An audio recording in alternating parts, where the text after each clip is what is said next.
Reds kind of has the same kind of thing, maybe to not that kind of extent. But they want to be seen as, you know, one of the best finished teams, and it's going to be difficult to do. But I've heard they prepared something in particular for NIP if they do meet them.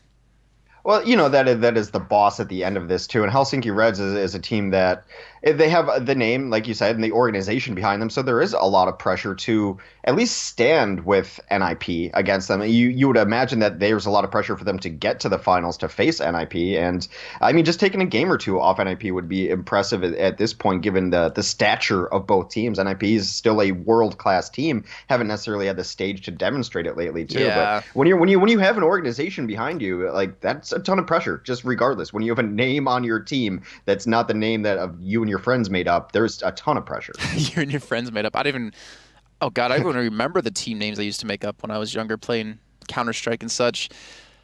But NIP, I mean, you brought up a good point. And I remember I interviewed Zappis, I think like 2 weeks ago, talking about, you know, how do you guys feel you haven't been invited to OGN and you haven't had the chance to play, you know, an NGE, the $100,000 tournament, and you just haven't had that opportunity to really kind of play in a world stage in a long time. And he said they were kind of upset about it, but there's really not much you can do in the situation. And I would have loved to have seen NIP at IEM Gyeonggi. I would have loved to see them at OGN, because they haven't really been challenged as of late to adapt their play style ever. Like, once they got the triple tank meta in their minds, they've stuck to it since. And that's been, what, like 4 or 5 months now, I feel like?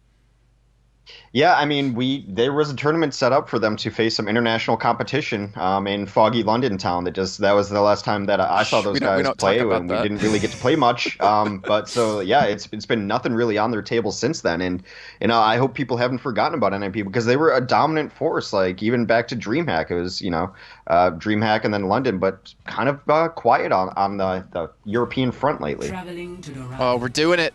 We're live, ladies and gentlemen. We're kicking off our first map in this best of 5. No, we're not. We're not live. False alarm. Psych. Usually that happens when we talk about hero picks on the attacking side. They switch last second. But this time it happened to me when we're loading the game. Hey, we're back, ladies and gentlemen. We're live here on Dorado in the best of 5, the second one of the day. It's going to be ENCE eSports up against the Helsinki Reds. ENCE will be on the blue side, and Helsinki will be on the red. And the winner of this will go on to play against NIP in about 3 hours' time. Hex, who do you think's gonna win this one? Oh yeah, okay. I was just curious if you had any thoughts in particular about how this match is maybe to go, or maybe in an easier way of talking about it, what do the teams need to do in general to win? Because we kind of touched on it before we did start, but that was like 15 minutes ago. Yeah, I think first point is going to be very interesting to see what teams want to run.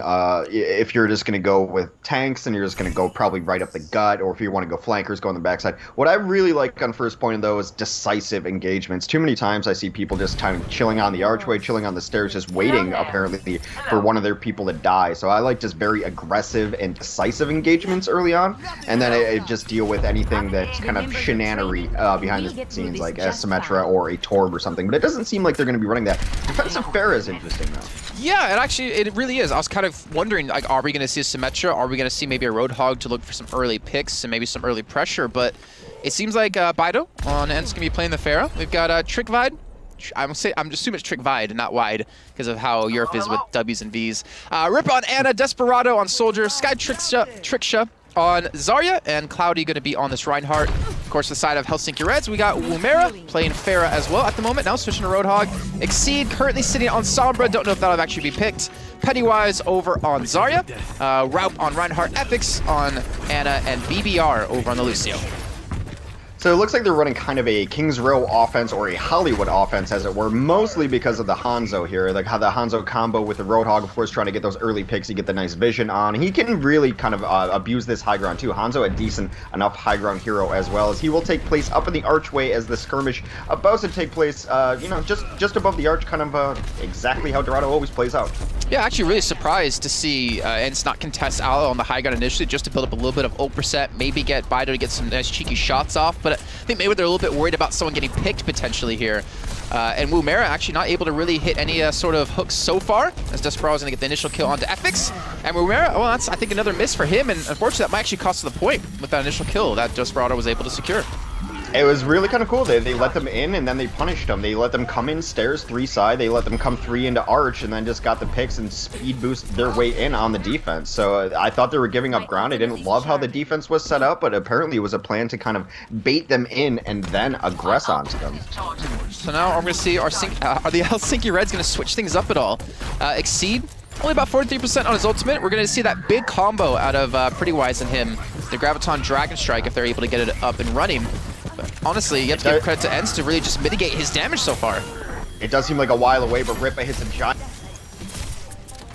Yeah, giant Bower Grenade there is able to take Prettywise now down. Raup gonna get the return kill with the Fire Strike on a Sky Tricksta, and Desperado so far hasn't really been dealt with too much. He's being forced to retreat. The Earthshot has come in, and Wimera and Raup able to just chime in together. They take down the Ana. That's the big healer now gone. But there's still a lot of ultimates on the side here for ENCE to actually combat this one with. But the problem is, I don't think they have the distance. I don't think they have the time to really make this work unless they're looking to invest into switching heroes. But there's Bido going in with the Barrage. Only gets 1 kill before he does get traded onto. Now Desperado, he's got his tack visor, but he's not gonna pop it. The payload will cross the line. Just like that. ENCE won't be able to contest that first point, and Helsinki are able to cap it.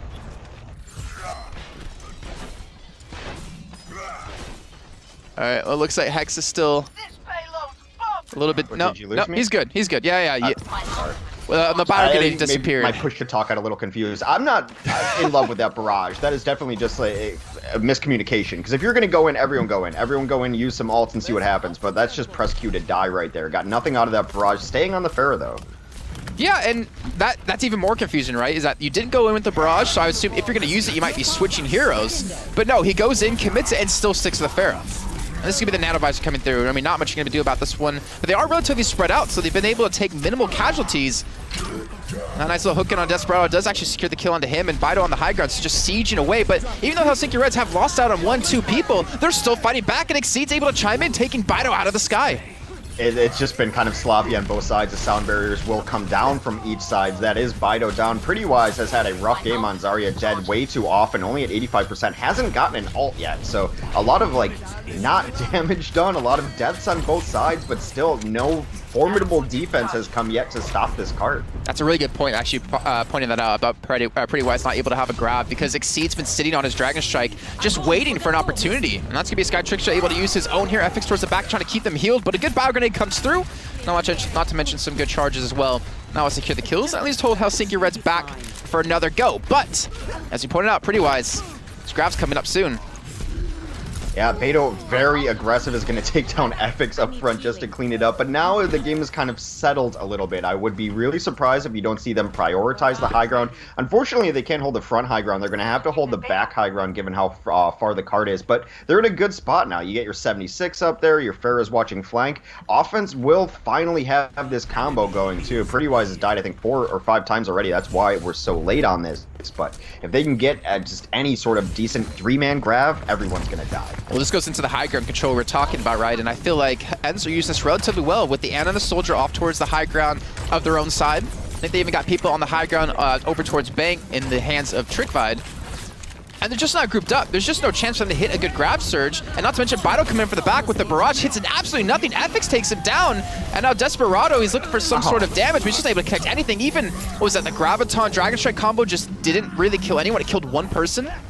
I don't think it killed anyone. Like, it maybe on the very long cleanup there, but regardless of that, the chaos it caused, they're able to clean up the rest of it. But the grab only got one person. It got a Zarya. She lived through it. But despite kind of the sloppy play here, defense just kind of just getting out DM'd. Like, despite the ultimates that are coming in and out, the ultimates have had very little effect on this game, but it just seems like pure mechanics the offense is gutting out these fights. Oh, the hook gonna come through out of Wimera, catches the Ana, Rip is now down, and now they've lost their big healer, so they're able to actually maintain this high ground